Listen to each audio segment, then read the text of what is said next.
बिस्मिल्लाहिर्रहमानिर्रहीम, अस्सलाम वालेकुम and welcome to my channel.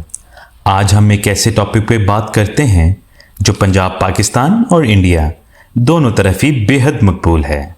शायद आप इस लफ्ज़ से वाकिफ़ भी ना हों, जिसको हम डंकी कहते हैं, यानी कि ह्यूमन ट्रैफिकिंग या फिर इलीगल इमिग्रेंट्स।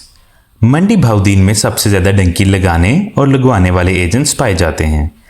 कहते हैं 18वीं सदी तक किसी भी मुल्क में जाने के लिए वीज़ा की ज़रूरत नहीं होती थी। फिर वीज़ा सिस्टम के साथ ही डंकी सिस्टम भी आ गया। तो चलिए फिर आज आपको लाहौर से इटली का सफ़र करवाते हैं बरास्ता Iran, Turkey, Greece, Bosnia, Slovenia, Croatia, वो भी बगैर किसी वीज़ा के। डंकी लगाने के लिए सबसे पहले आपको एजेंट चाहिए जो एक हाथ से दूसरे हाथ, एक मुल्क से दूसरे मुल्क आपको बेचता चला जाता है। ये एक जान जोखिम सफ़र है जहां अपनी मंजिल पर पहुंचने के इम्कान बेहद कम होते हैं। सहरा, समुंदर, पहाड़ों, जंगलों में सफ़र करना, मौसम और भूख से जंग लड़ना और ऐसे बहुत से मसाइल हैं। लाहौर से डंकी लगाने के लिए सबसे पहले कोयटा जाते हैं। वहां पर तेल स्मगल करने वाले डालों में बैठ के पंजगोड़, यकमच क्रॉस करते हुए माशकिल की खतरनाक पहाड़ों से पैदल गुजरते हुए ईरान में दाखिल होते हैं। माशकिल के ये पहाड़ बहुत से माओं के लाल खा चुका है। ईरान में दाखिल होने के बाद छुप छुपा के डंकर के रहमो करम पर आपको ईरान के दारुल हुकूमत तेहरान पहुंचाया जाता है और वहां से फिर माको गांव। यहाँ ये बताता भी मैं चलूँ, डंकर उसको कहते हैं जो रास्ते में डंकी लगाने वालों को रास्ता दिखाता है या फिर उनका एजेंट होता है। माकू गांव जहां पर तेहरान से डंकी लगाने वालों को पहुंचाया जाता है, तुर्की के बॉर्डर को लगता है और ये इंतहाई बुलंदी पर गांव मौजूद है।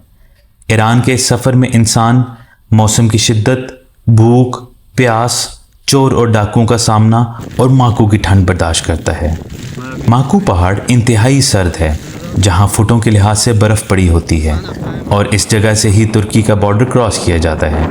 अगर पकड़े गए तो मार खा के हड्डी पसली तोड़वा के वापस माकू गाँव, और अगर किस्मत साथ दे गई तो टर्की। डंकर इस अमल को तब तक जारी रखता है जब तक किस्मत साथ ना दे। टर्की में दाखिल होके वान, तत्वान, बतमान में छुप छुपा के दियारबकर और फिर वहाँ से इस्तांबुल पहुँचाया जाता है। इस्तांबुल से अब आपके पास दो रास्ते हैं, या आप पैदल ग्रीस यानी कि यूनान में दाखिल हों या फिर बरास्ता समुंदर, मौत का सफ़र बजरिया कश्ती इटली के लिए जाएं। ये वो ही सफ़र है जिसकी अक्सर ख़बरें चलती हैं और कुछ महीने पहले भी चली थी कि एक कश्ती डूबने से बहुत से पाकिस्तानी डूब गए। ग्रीस में पैदल दाखिल होने वालों का हदफ सलोनिकी होता है। वैसे तो ग्रीस यूरोप का हिस्सा है, पर कागजात ना बनने की वजह से लोगों का हदफ इटली होता है, क्योंकि अजाइलम की बुनियाद पर इटली कागजात देता है। ग्रीस को पार करते हुए मैकेडोनिया, सर्बिया को क्रॉस करते हुए बोस्निया पहुंच के सुकून का सांस लिया जाता है। और अगर किसी भी मुल्क में पकड़े जाएं या उनकी गोली से बच जाएं तो आपको या तो पाकिस्तान डिपोर्ट किया जाता है या हाथ बाजू तोड़ के अच्छी खासी मार खिलाकर आपको पिछले मुल्क में भेज दिया जाता है। बोस्निया में इलीगल इमिग्रेंट्स रह सकते हैं। यहाँ पर रेड क्रॉस के कैंप्स भी मौजूद हैं जिसमें पनाह भी मिल जाती है। ये कैंप्स बोस्निया जंग के बाद से ही यहाँ मौजूद हैं। बोस्निया में अपनी हालत कुछ ठीक करके, सफ़र की थकावट उतार के, हड्डी पसली जुड़वा के डंकी लगाने वाला एक बार फिर कमर बस्ता होके अपने आप को एजेंट और डंकर के हवाले करके मौत के मुंह में फिर छलांग लगा देता है।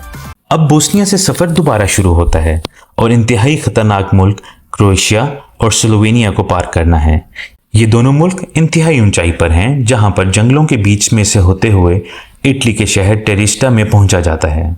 क्रोएशिया और स्लोवेनिया को ख़तरनाक इसलिए कहा गया है क्योंकि ये गोली नहीं मारते।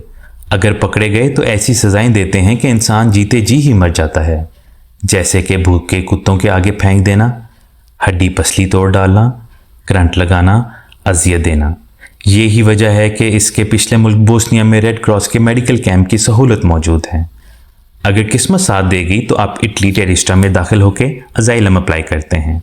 अजाइलम से मुराद है कि हमें अपने मुल्क में जानी खतरा है और फिर आपको इटली में रहने की और काम करने की इजाज़त मिल जाती है और कुछ सालों की मेहनत के बाद आप यूरोप के कागजात के हकदार हो जाते हैं और अपने तमाम गम भुला के पाकिस्तानी से यूरोपियन बन जाते हैं।